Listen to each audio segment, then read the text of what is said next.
The Dog and the Sparrow by the Brothers Grimm. A shepherd's dog had a master who took no care of him, but often let him suffer the greatest hunger. At last he could bear it no longer, so he took to his heels, and off he ran in a very sad and sorrowful mood. On the road he met a sparrow that said to him, "Why are you so sad, my friend?" "Because," said the dog, "I am very, very hungry, and I have nothing to eat."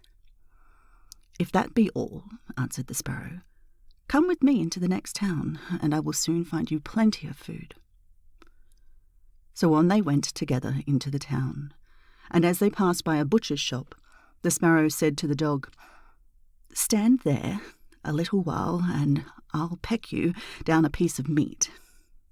So the sparrow perched upon the shelf, and having first looked carefully about her to see if anyone was watching her, she pecked and scratched at a steak that lay upon the edge of the shelf, till at last down it fell. Then the dog snapped it up, and scrambled away with it into a corner, where he soon ate it all up. "Well," said the sparrow, "you shall have some more if you will, so come with me to the next shop, and I will peck you down another steak." When the dog had eaten this too, the sparrow said to him, "Well, my good friend, have you had enough now?" "I have had plenty of meat," answered he, "but I should like to have a piece of bread to eat after it." "Come with me then," said the sparrow, "and you shall soon have that too." So she took him to a baker's shop, and pecked at 2 rolls that lay in the window, till they fell down, and as the dog still wished for more, she took him to another shop, and pecked down some more for him. When that was eaten, the sparrow asked him whether he had had enough now. "Yes," said he, "and now let us take a little walk away out of the town." So they both went out upon the high road, but as the weather was warm, they had not gone far before the dog said, "I am very much tired. I should like to take a nap." "Very well," answered the sparrow. "Do so, and in the meantime I will perch upon that bush." So the dog stretched himself out on the road and fell fast asleep. While he slept, there came by a carter with a cart drawn by 3 horses, and loaded with 2 casks of wine. The sparrow, seeing that the carter did not turn out of the way, but would go on in the track in which the dog lay, so as to drive over him, called out, "Stop, stop, Mr. Carter, or it shall be the worse for you." But the carter, grumbling to himself, "You make it the worse for me indeed. What can you do?" cracked his whip, and drove his cart over the poor dog, so that the wheels crushed him to death. "There!" cried the sparrow. "Thou cruel villain, thou hast killed my friend the dog. Now, mind what I say. This deed of time shall cost thee all thou art worth."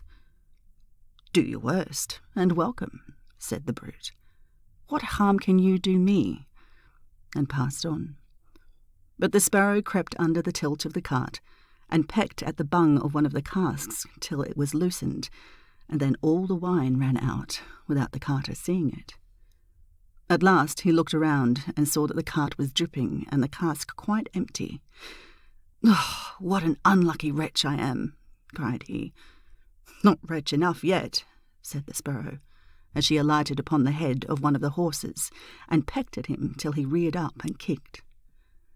When the carter saw this, he drew out his hatchet, and aimed a blow at the sparrow, meaning to kill her, but she flew away, and the blow fell upon the horse's head with such force that he fell down dead. "Unlucky wretch that I am!" cried he. "Not wretch enough," said the sparrow. And as the carter went on with the other 2 horses, she again crept under the tilt of the cart, and pecked out the bung of the 2nd cask, so that all the wine ran out. When the carter saw this, he again cried out, "Miserable wretch that I am!" But the sparrow answered, "Not wretch enough yet," and perched on the head of the 2nd horse, and pecked at him too.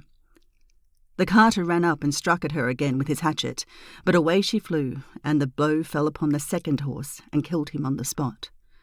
"Oh, unlucky wretch that I am," said he. "Not wretch enough yet," said the Sparrow, and perching upon the third horse, she began to peck him too.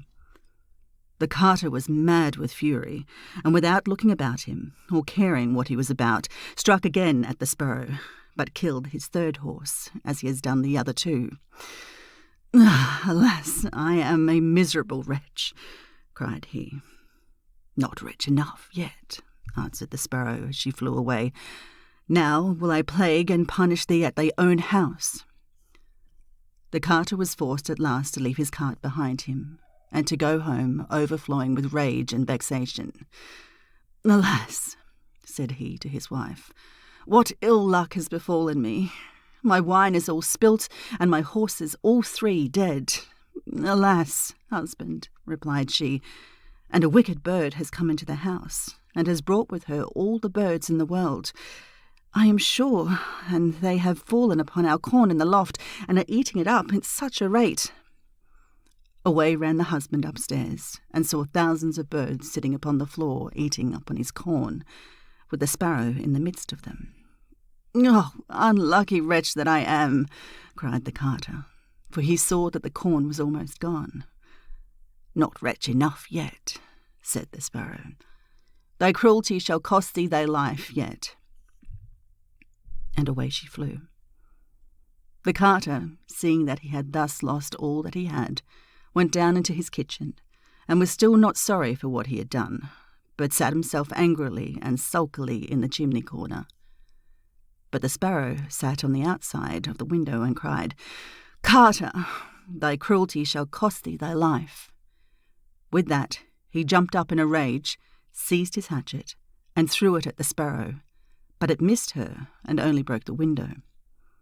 The Sparrow now hopped in, perched upon the window seat, and cried, "Carter, it shall cost thee thy life." Then he became mad and blind with rage, and struck the window seat with such force that he cleft it in two. And as the Sparrow flew from place to place, the carter and his wife were so furious that they broke all their furniture, glasses, chairs, benches, the table, and at last the walls, without touching the bird at all. In the end, however, they caught her, and the wife said, "Shall I kill her at once?" "No," cried he, "that is letting her off too easily. She shall die a much more cruel death. I will eat her." But the Sparrow began to flutter about and stretch out her neck and cried, "Carter, it shall cost thee thy life yet."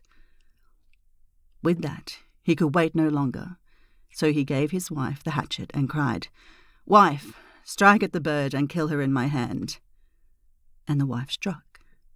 But she missed her aim and hit her husband on the head so that he fell down dead, and the Sparrow flew quietly home to her nest.